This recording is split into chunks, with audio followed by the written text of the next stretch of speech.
Hi, అందరూ బాగున్నారా?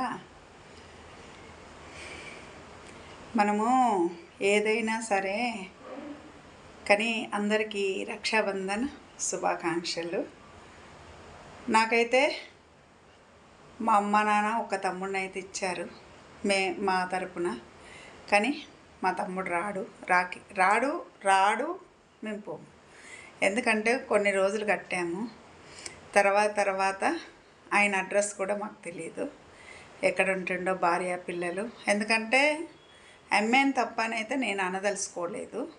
మనం చక్కగా ఉంటే వచ్చిన అమ్మాయి ఏం చేయదు. ఇప్పుడు మనం ఉన్నాము, సపోజు ఎవరు వచ్చినా యాక్సెప్ట్ చేసినప్పుడు ఆ అమ్మాయి మేము వెళ్ళినంత మాత్రం ఆ అమ్మాయి అనేసేసి అంటే, కానీ అక్క తమ్ముడు అనేది ఉండాలి. కానీ మా ఇంట్లో మాకు అదృష్టం లేదు. మేము ఇంకా అక్క చెల్లెళ్ళం అయితే ఇప్పుడైతే ప్రజెంట్ 8 మందిలో మాత్రం ముగ్గురం అక్క చెల్లెళ్ళు ఉన్నాం, 2 అక్కలు ఉన్నారు, నేను ఉన్నాను. ఇక చెప్పుకోవడానికి ఒక తమ్ముడు ఉన్నాడు. ఏ రోజు రాఖీ కట్టడానికి వెళ్ళలేదమ్మా. ఎన్ని సంవత్సరాలు అయిందో రాఖీ కట్టడానికి.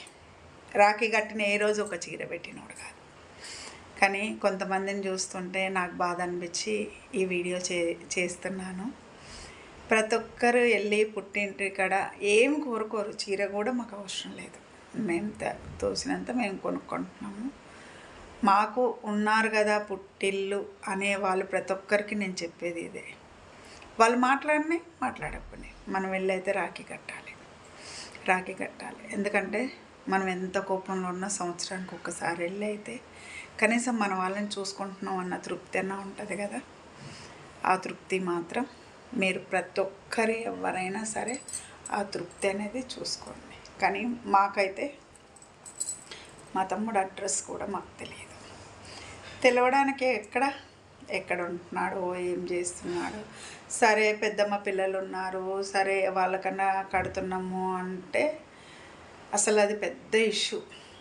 అసలు నాకే జరిగింది ఆ సంఘటన. నేను చిన్నగా అంటే మ్యాక్సిమం 7 సంవత్సరాలు ఉంటానేమో. మా అమ్మ వాళ్ళది అదే ఊరు, మా అమ్మమ్మ వాళ్ళది అదే ఊరు, అందరిది మా నాన్న వాళ్ళది అదే ఊరు. మా పెద్దమ్మ వాళ్ళ ఇల్లు పక్కనే ఉంటుంది. ఒక 4 గల్లీలు ఇలా ఊర్లలో ఎట్లుంటాయి, గల్లీలు తిరగడమే. ఇక ఎందుకులే చెప్పడము అని అనుకుంటా. కానీ ఒక్కొక్కసారి ఇక ఆమె కూడా లేదు, మా నాన్న ఉండేసేసి పోండి మరి మీ అన్నలకు రాఖీలు కట్టండి అనేసి అన్నాడు. మేము ఫస్ట్ టైం, ఇంకా పెద్దమ్మలు ఉన్నారు, వాళ్ళ పిల్లలు ఉన్నారు, ఫస్ట్ టైం మా అమ్మ చనిపోయినాక రాఖీలు తీసుకొని వెళ్ళాం. మా అక్క వాళ్ళు కట్టేసేసి వాళ్ళు ఉండకుండా బయటకు వచ్చారు. అప్పుడు మరి 10 రూపాయలు ఇవ్వడం అంటే గొప్పేమో, నాకైతే తెలీదు. ఆ టైంలో నేను 7 సంవత్సరాలు అంటే నాకు 48 సంవత్సరాలు అంటే 41 సంవత్సరాల క్రితం సంగతి చెప్పేది. మరి నాకైతే తెలియదు. వేరే వాళ్ళు వచ్చేసి ఎవరు కిష్టమ్మ పిల్లలా అనేసి అంటే, మా పెద్దమ్మ వచ్చిరమ్మ వాళ్ళ నాన్నకు డబ్బులు లేవు అనుకుంటా, రాఖీలు పంపించిండ్రు రాఖీలు కట్టడానికి అంది ఆ పెద్ద మనిషి. నేనే విన్నది. ఆ రోజు నుంచి ఈ రోజు వరకు కూడా ఒక్కరికి కూడా నేను బయట వాళ్ళకి అనే వాళ్ళకి రాఖీయే కట్టాను. నన్ను అక్క అని పిలిచిన వాళ్ళకు కూడా నేను రాఖీ కట్టాను. ఎందుకంటే అది చిన్నప్పుడు నాకు నాటుకుపోయింది. ఇన్ని సంవత్సరాల తర్వాత కూడా నేను గుర్తు చేసి ఈరోజు మీకు షేర్ చేస్తున్నా, చూసావా? అందుకే నేను కట్టను, నా కూతుర్ని కూడా ఎవరికి కట్టను. వద్దమ్మా, ఏదో డబ్బుల కోసం కడుతున్నారని వాళ్ళు అనుకుంటారు. వద్దు, మనకు ఆ డబ్బులు ఉన్నాయి, వాళ్ళు ఇచ్చినాయి ఎంతసేపు కావు. నా కొడుక్కి మాత్రమే, మా అక్క కొడుక్కి, మళ్ళీ మా పెద్దక్క పిల్లలకు కానీ మా 2 అక్క పిల్లలకు కానీ నేను కట్టియను. మా హరి నేను పెంచిన కాబట్టి వాడు మా అమ్మాయి పుట్టినప్పటి నుంచి మా దగ్గరే పెరిగాడు కాబట్టి వాడు చిన్నప్పటి నుంచి, అమ్మలు పుట్టినప్పటి నుంచి, మా అమ్మాయి పుట్టినప్పటి నుంచి కట్టించుకుంటాడు కాబట్టి వాడికి ఒక్కటి కడుతుంది, నా కొడుకు ఒకటి కడుతుంది, అంతే. బయట వాళ్ళకు కూడా ఎవ్వరికి కట్టదు. అన్న అని పిలిచినా తీసుకుపోయి రాఖీలు కట్టి ఏదో ఎక్స్పెక్ట్ చేస్తున్నాం అని. ఎందుకంటే మీతో షేర్ చేసుకోవాలి, ఉన్నా కానీ కట్టే అదృష్టం మాకు లేదు.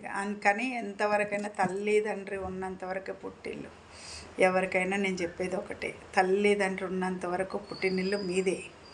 తర్వాత సంగతి ఇక తమ్ముళ్ళు చూసినా, అన్నలు చూసినా, వదినలు చూసినా, చూస్తారో చూడరో అది వాళ్ళకే వదిలేయండి. కానీ మేము ఇప్పుడు అమ్మలమైపోయాం. మా పిల్లల పెళ్ళిళ్ళు అవుతున్నాయి కాబట్టి మేము ఉన్నంత వరకు బిడ్డలు మేము చూస్తాం. మీరు రండి, రాఖీలు కట్టండి. వాళ్ళు మాట్లాడకపోని మీరు రాఖీ కట్టండి. ఓకేనా? బాయ్. ఇది మీతో షేర్ చేసుకోవాలనుకున్నా, మీతో నేను షేర్ చేసుకున్న నా వీడియో షేర్ చేయండి అందరికీ.